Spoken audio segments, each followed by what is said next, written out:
बात कर रहे थे भोपाल की, जहां पर लगातार तेज बारिश के चलते जल स्तर बढ़ चुका है और निचली बस्तियों में जलभराव भी देखने को मिल रहा है। वहीं मध्य प्रदेश में भारी बारिश के कारण नदी, तालाब और डैम तो लबालब हो ही चुके हैं। कई जिलों में मूसलाधार बारिश से बाढ़ जैसे हालात हैं, तो कहीं जलभराव की स्थिति भी बन गई है।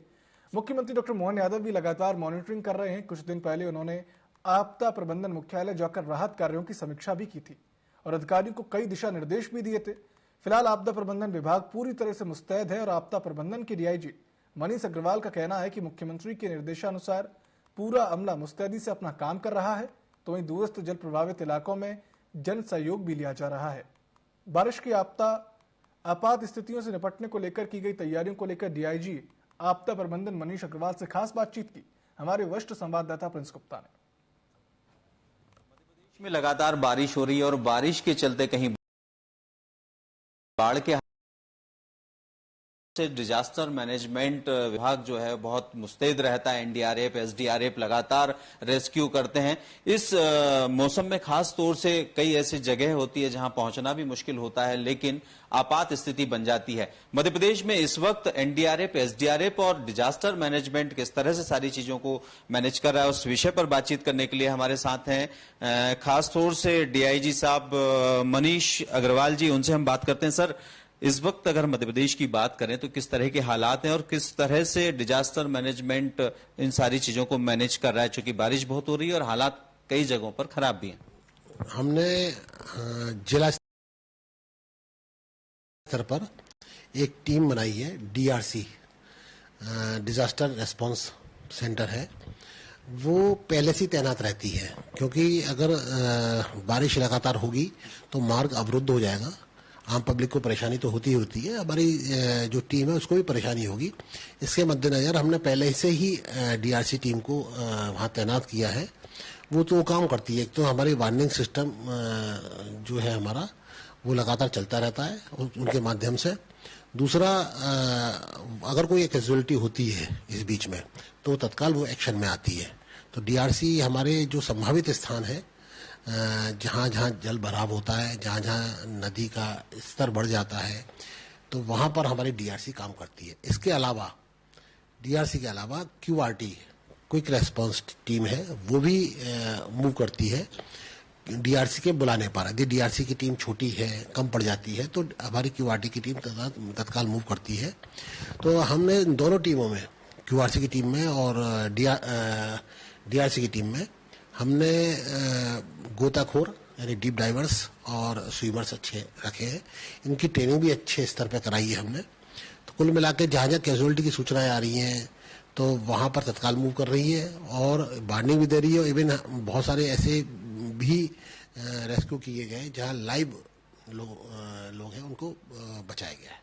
सर, दूरस्थ क्षेत्रों की अगर हम बात करें, ग्रामीण क्षेत्रों के अलावा पहाड़ी क्षेत्रों की अगर हम बात करें, जहां पर कई बार होता है कि आवागमन के भी साधन नहीं होते, बारिश में कुछ रास्ते भी बंद हो जाते हैं, वहां पर किस तरह से डिजास्टर मैनेजमेंट अपने प्रबंधन के जरिए तमाम चीजें करता है? रेस्क्यू वाली बात है या किसी भी और तरह की सहायता जो पहुंचानी होती है ग्रामीणों को या उस क्षेत्र में रहने वाले लोगों को, तो क्या किस तरह का मैनेजमेंट? देखिए, इस दिशा में हमने आपदा मित्र एक योजना है भारत सरकार की, उसको हमने पोर्टल पर रजिस्ट्रेशन किए हैं। करीब 11 जिले ऐसे हैं जो आपदा मित्र योजना के तहत हैं। उनमें हर जिले में 300 के करीब आपदा मित्र कार्य कर रहे हैं।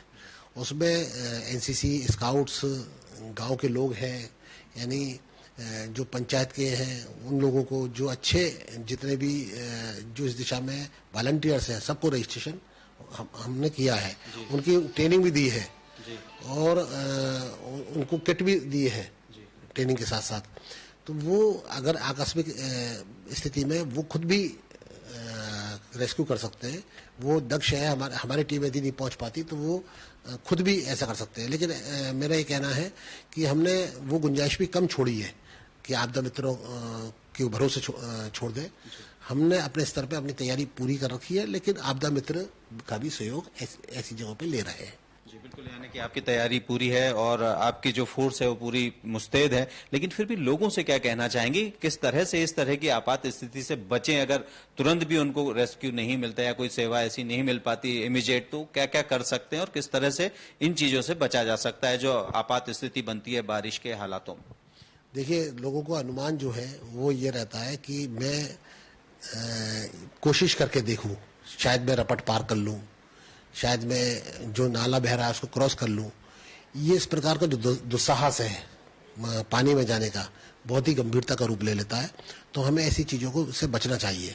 तो हमें इस तरह, अगर पुलिस का फोर्स लगा है, यदि आपदा मित्र लोग लगे हैं, प्रशासन लगा है, अगर वो सूचनाएं दे रहा है आपको लगातार, अगर अनाउंसमेंट हो रहा है, तो ऐसी स्थिति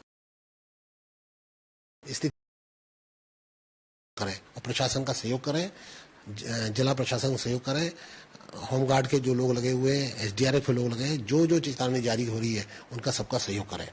दुस्साहस बिल्कुल ना करें।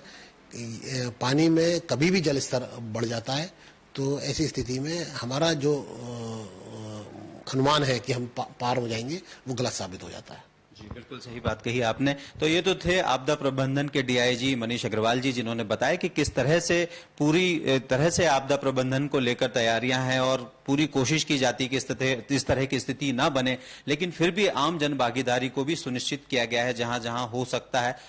कहा यह जा सकता है कि आपको भी सचेत रहना है और प्रशासन भी मुस्तैद है। कैमरा सतीश गुप्ता के साथ मैं प्रिंस गुप्ता, टीवी 24 भोपाल।